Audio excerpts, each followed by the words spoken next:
అందరూ నమస్తే అండి.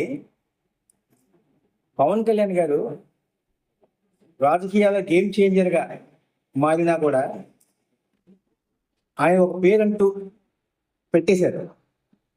మొన్నటిదాకా 3 పెళ్ళిళ్ళు, 3 పెళ్ళాలు, పెళ్ళాలు మారుస్తుంటాడు అన్నారు గానీ, ప్యాకేజీ స్టార్ అనేది మాత్రం ఆయనకి ఆ పేరు ఒక బిరుదులాగా పెట్టేశారు.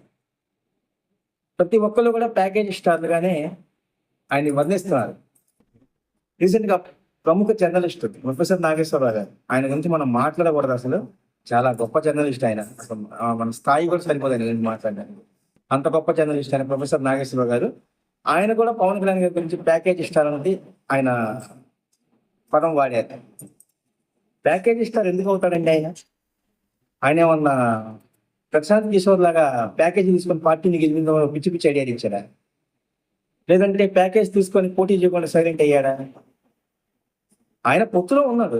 21 సీట్లు తీసుకున్నాడు. ఆయన తగ్గించుకున్నాడు. నిజంగా ఇప్పుడు ప్రస్తుతం ఉన్న 164లో ఇంకొక 30, 35 చోట్ల జనసేన పార్టీకి బలం ఉంది. అయినా కూడా పొత్తు ధర్మం పాటించాడు ఆయన. పొత్తులో ఉన్నాడు. అన్ని రకాలుగా కూడా ఒకరికొకరు సహకరించుకుంటారు. మా పొత్తు 15 ఏళ్ళు ఉండాలి అని చెప్పేసి వాళ్ళు అనుకుంటున్నారు. ఎందుకన్నారంటే ఆ మాట, చిరంజీవి గారి గురించి బాలకృష్ణ గారు అసెంబ్లీలో కొన్ని మాటలు వాడారు కదా మొన్న.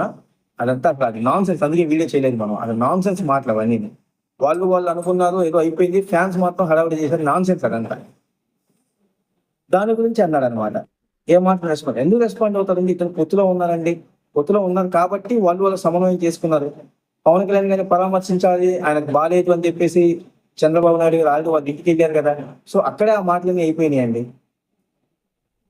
పొత్తు ధర్మం పాటిస్తున్నాడు ఆయన. ఆయన పార్టీ చేస్తారు ఎలాగవుతాడండి? ఏమంటే ఆయన సొంత డబ్బులు ఖర్చు పెట్టుకొని చేస్తున్నాడండి చాలా పనులు. ఆయన ప్యాకేజ్ ఇస్తారు ఎలాగవుతాడండి? పిచ్చి పిచ్చి మాటలు కాకపోతే ఇవన్నీ.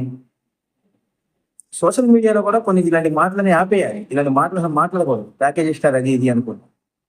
ఆయన ప్యాకేజీ తీసుకొని రాష్ట్రాన్ని నమ్మేలేదు. ఆయన ప్యాకేజీ తీసుకొని లిక్కర్ మాఫియాల ప్యాకేజీ అని తీసుకోలేదు. ప్రస్తుతాన్ని గతం మనకు అనవసరం, భవిష్యత్తు మనకు అనవసరం. ప్రస్తుతానికి నేను ప్యాకేజ్ తీసుకోలేదు కదా.